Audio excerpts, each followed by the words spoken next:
being put over the garage.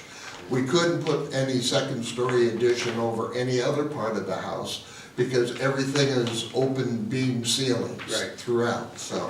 All right, that's what I need to know. Thank you. Comments or questions?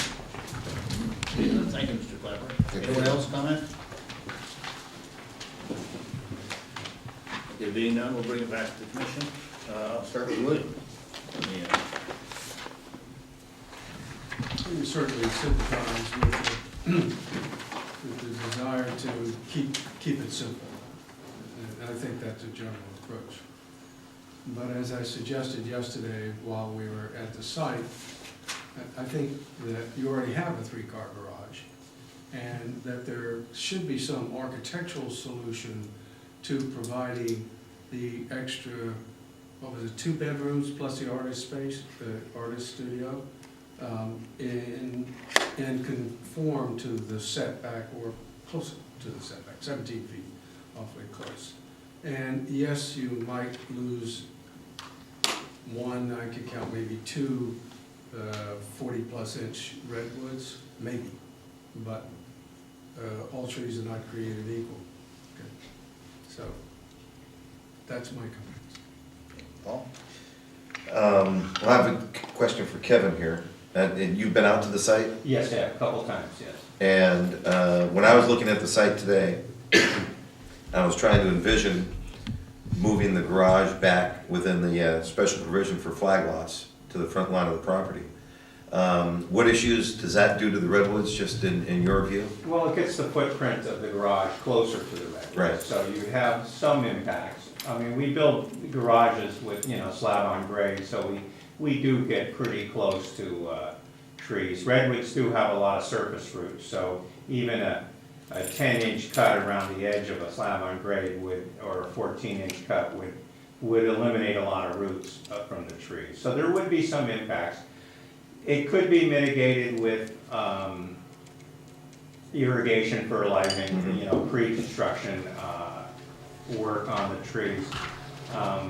Yeah, the biggest thing is it's the extra pavement for me and the limiting the amount of landscape that can be used on the side of the house by having the garage back there.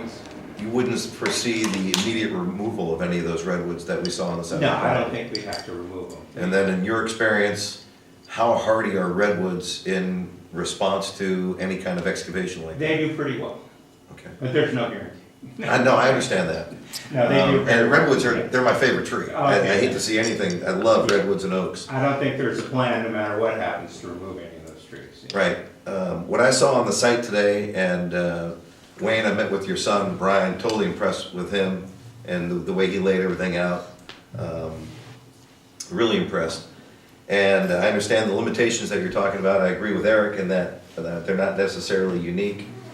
And when I looked at the site in respect to moving it back to the front of the property line, and I know you mentioned that it would take up some valuable area in the back and the landscaping, and I didn't envision that because I kind of tried to step it off and it encroached on a little bit of that circular part of the lawn by maybe 5 to 6 feet, but it didn't look like it encroached into a major part of the yard.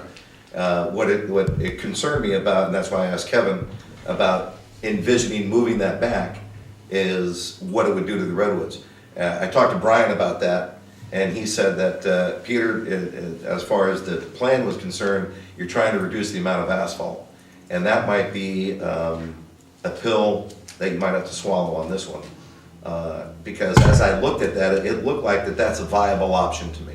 At least in I don't have your contractor sense or your contractor vision, so I would defer to that. But the way I looked at it, it looked like it is possible, at least to consider and to vet a little bit further. Also leaving the property, and I understand there were some cars when I was there today, but I had to back all the way out. And Yes, I was thinking, well, with it set back to the front line of the property, it would afford you maybe a better chance to pull in, back up, and pull out straight. But that's just, I don't live there. Peter, you deal with that. You know how to get around it. That's for sure. But so that's kind of the way I looked at the building site today. And the footnote, there are other paving solutions than asphalt. Right. Yeah, there If are. I have brickcrete or whatever you call it in my parking areas, and you can literally lift it out of the ground, water runs right through it, so into the aquifer below. I visited the site on Tuesday and saw basically the same thing that everyone else has seen. Kevin, I think there's a double row of redwoods, one right along the fence, and there's another one that's Right. a little farther out, and that's the Yeah. one that we're talking about, possible impact. I would rather have that tree, if it had to be removed, I think that tree could be removed and still not bother the property. It might even get a little more sunlight than it has right now. But I don't think there's anything different about this property than it's not particularly unique.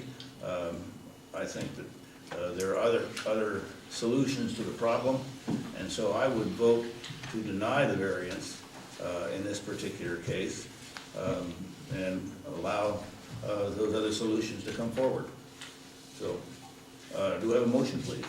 I move that the planning commission deny the variance of Atherton Avenue as required, the finding and cannot be met, and for the reasons incorporated in the staff reports. Items, what, 1 through 4? Through, Findings one through four. One finding. Yeah, findings 1 through 4. Eric has made the motion to deny. Is there a second? I'll second. All seconds. All in favor, say aye. Aye. Opposed? The motion to deny the variance is approved 4-1. If you appeal or want to appeal, you have 10 days from today's date to appeal to the council through the town clerk You have to do it right. in writing. right. Okay, thank you. And I just, Peter and Wayne, I just feel compelled just to tell you that I understand what you're dealing with, and kind of coming to a conclusion for myself. I'm looking at the one sentence. If the commission wishes to approve the variance, it would need to make the findings that there are special circumstances with the property. And that's the hump I can't get over in denying the variance, just to kind of clear that up. It's a nice house you have. It really is. I like the think sculpture you a lot. have a really nice addition. Okay, let's see, we have the tree removal permit at 96 Ridgeview for next time. And we're gonna renotice that? Yes. Yeah, we'll renotice that, so you don't need to take any action. Okay, that's another one that's worthwhile going up to see for sure, because that's a remanufacturing of that lot up there. Oh, wow, okay. And it's a remanufacturing, I think is the right word. Yeah, okay. Okay, now, last item, number 13. What do we think about that? I'll motion that we adjourn. I don't know, I can't second that one. Okay, all in favor, say aye. All right, we are adjourned until April 23rd. No, you